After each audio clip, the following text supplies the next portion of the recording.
नमस्कार दोस्तों, मैं रजनीश कुमार आप सभी का बहुत बहुत स्वागत करता हूं आपके अपने YouTube channel Rajneesh Ramesh official के आज के खास वीडियो में। भाइयों, आज के खास वीडियो में हम बात करने वाले हैं मंगेश यादव के हुए एनकाउंटर के बारे में।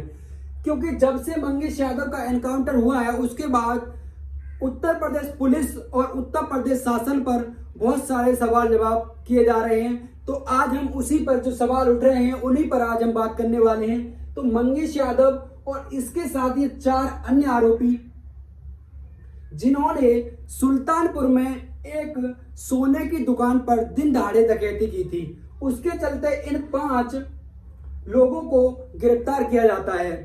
साथ ही जिस दुकान से ये डकैती हुई थी उस दुकानदार ने किसी का भी नाम नहीं लिया था, क्योंकि उसने कहा था कि 5 लोग आए थे और उनके चेहरे पर नकाब था, यानी कि उन्होंने कपड़ा बांध रखा था, अंगोछा जो भी अपना होता है वो बांध रखा था।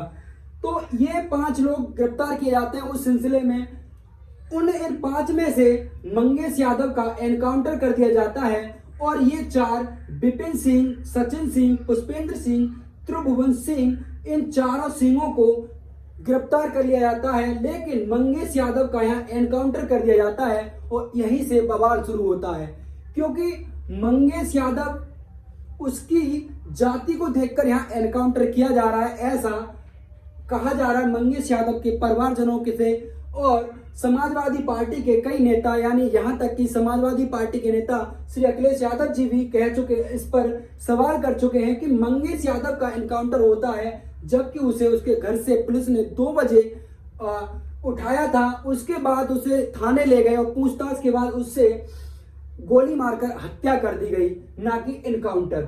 वहीं ये जो 4 आरोपी हैं इनको पुलिस ने गिरफ्तार किया, इनका किसी भी तरह से कोई भी हानि नहीं पहुंचाई गई है। जबकि जो ये कांड हुआ था सुल्तानपुर में, जो डकैती हुई थी, इन 5 लोगों को गिरफ्तार किया गया, उनमें से मंगेश यादव का एनकाउंटर किया गया।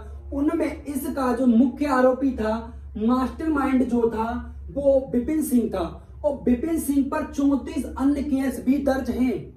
विपिन सिंह पर 34 अन्य भी केस दर्ज हैं, जबकि मंगेश यादव पर 7 केस दर्ज थे पहले से ही। लेकिन विपिन सिंह जो मास्टरमाइंड था उसे यूपी पुलिस अपना दामाद बनाकर रख लेती है, लेकिन मंगेश यादव का एनकाउंटर कर देती है।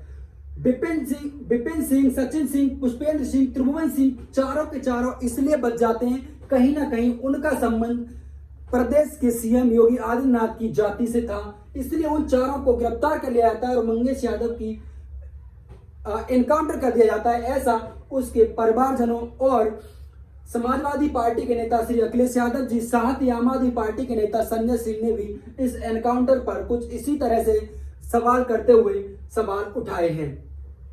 इसके बाद अगर मैं बात करूं तो जो एसटीएफ के डीएसपी थे जिन्होंने इनका इनकाउंटर किया, एसटीएफ के डीएसपी डीके शाही, एक सवाल तो यहां से बन गया इस एनकाउंटर को लेकर कि मंगेश यादव का एनकाउंटर हो गया और इन 4 अन्य को गिरफ्तार किया गया, जबकि मास्टरमाइंड विपिन था जिसके ऊपर 34 केस पहले से हैं। लेकिन इसके बाद दूसरा सवाल यहां से बनता है, एसटीएफ के डीएसपी डीके शाही, एसटीएफ के डीएसपी डीके शाही, आपने सोशल मीडिया पर वायरल हो रही फोटोओं में देखे होंगे कि डीएसपी डीके शाही चप्पलों में वहां पर पहुंचे हैं। क्या ये एक बंदा जो सरकारी अफसर है, क्या वो चप्पल पहनकर इनकाउंटर करता है? क्या वो चप्पल पहनकर वहां इनकाउंटर करने गए थे? इस तरह के इनसे सवाल उठ रहे हैं। साथ ही जब इनके बारे में थोड़ा सा और जानने की कोशिश की गई तो पता चला कि डीके शाही की पत्नी रितु शाही बीजेपी से हैं। रितु शाही बीजेपी से राजनीति करती हैं और महिला आयोग की अध्यक्ष भी उन्हें अभी फिलहाल बनाया गया है। डीके शाही जो एसटीएफ के डीएसपी डीके शाही की पत्नी बीजेपी से राजनीति करती हैं, रितु शाही, और उन्हें महिला आयोग का अध्यक्ष बनाया गया है। यानी ये साबित करता है कि कहीं ना कहीं इसमें डीएसपी डीके शाही ने सरकार की कुछ न कुछ जो उनकी गंदी हरकत थी उसका यहां पर साथ दिया है। तो ये 2 सवाल तो थे मंगेश यादव के एनकाउंटर से जुड़े हुए, और इसके साथ ऐसे ही न जाने कितने सवाल हैं। लेकिन मैं आपसे आपके 5 मिनट और लेना चाहूंगा कि ये मंगेश यादव का यहाँ पर इनकाउंटर हो जाता है। ये 4 गिरफ्तार कर लिए जाते हैं। लेकिन यहाँ अब मैं साथ में आपसे थोड़े दिन पहले हुई एक घटना को और उससे आपको रूबरू कराना चाहता हूँ। घटना थी गोमती नगर नखलऊ की। गोमती नगर नखलऊ में अभी बारिश के मौसम में जब पानी भरा गोमती नगर में, वहां एक कीचड़ कांड हुआ। आपने सोशल मीडिया और मीडिया में देखा होगा कि एक कपल बाइक से वहां से निकल रहा है और वहां पर दर्जनों लोग उन पर पानी छिड़कते हैं, उनकी बाइक को रोककर पानी में गिरा देते हैं। यानी कि उस कपल के साथ गोमती नगर में नखलऊ कीचड़ कांड में उनके साथ अभद्रता की जाती है और उनको वहां उस पानी में गिरा दिया जाता है। इसमें 16 लोगों की गिरफ्तारी होती है। प्रशासन एक्शन लेता है, पूरे नजदीकी थाना क्षेत्र में उसके पूरे ही थाने को सस्पेंड कर दिया जाता है और 16 लोगों की गिरफ्तारी होती है।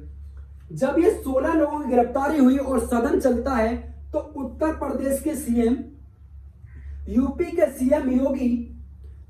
सीएम योगी जब सदन में जाते हैं तो इन 16 में से गिने हुए 2 नामों को याद करते हैं। एक नाम होता है पवन यादव, दूसरा नाम होता है मोहम्मद अरबाज। यानी इन 16 लोगों में से 14 लोगों को भूल जाते हैं, क्योंकि उनमें अधिकांश लोग बनिया समुदाय से हैं, उनमें शर्मा है।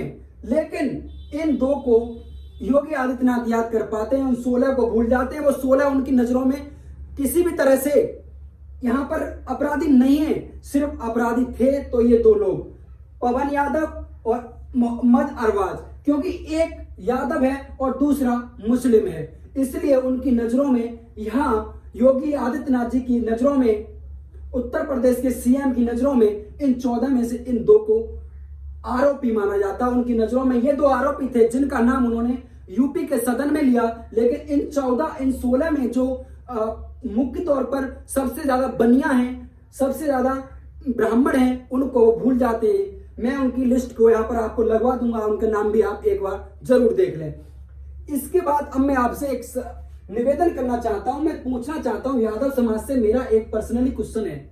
मैं एक पर्सनली प्रश्न करना चाहता हूं यादव समाज से कि कई सारे संगठन अपनी वाई मचाते हैं और आते हैं और कहते हैं कि हम समाज की लड़ाई लड़ रहे हैं। लेकिन मैं अब पूछना चाहता हूं कि वो संगठन आज कहां चले गए हैं जो समाज की लड़ाई लड़ते हैं? क्योंकि यहां भी एक मंगेश यादव का एनकाउंटर हो गया, यहां एक पवन यादव को आरोपी बताया, सदन में उसका नाम लिया गया क्योंकि वो यादव समुदाय से था। उसने अखिलेश यादव जी से मुलाकात की थी और उसके बाद उसने कहा था कि मैं तो वहां था ही नहीं, पास की टपरी पर चाय पी रहा था।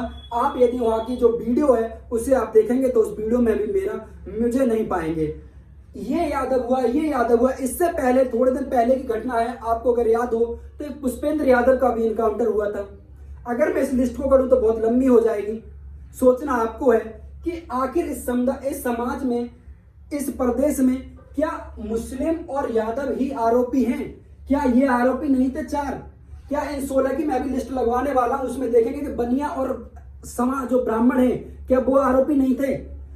यूपी में जाति देखकर एनकाउंटर किए जा रहे हैं, आरोपी की जाति को देखकर यूपी में एनकाउंटर किए जा रहे हैं। लेकिन कुछ समाज हैं जो उनके साथ अत्याचार हो रहा है वो सहन कर रहे हैं। तो मैं उनके जो उनके हितैषी बनते हैं, जो संगठन आते हैं उनसे और उनके बारे में बोलते हैं कि हम उनकी लड़ाई लड़ रहे हैं, उनके बारे में हम उनके हितों की लड़ाई लड़ रहे हैं, आज वो कहां सोए हुए हैं? क्योंकि अगर मैं इसी तरह की घटना का एक आपसे उदाहरण दूं तो मुझे याद आता है कि अमेरिका में एक घटना घटी थी थोड़े समय पहले। वहां एक श्वेत यानी जो गोरे अंग्रेज ने एक ब्लैक अंग्रेज को पकड़ा, उसे ये साबित किया कि ये जाली नोट दे रहा था दुकान पर। ऐसा कुछ करके उन्होंने एक मनगढ़ंत कहानी बनाई और उसको पकड़ लिया और उसने गला दबा के रखा। गला दबाने से उसकी मौत हो गई।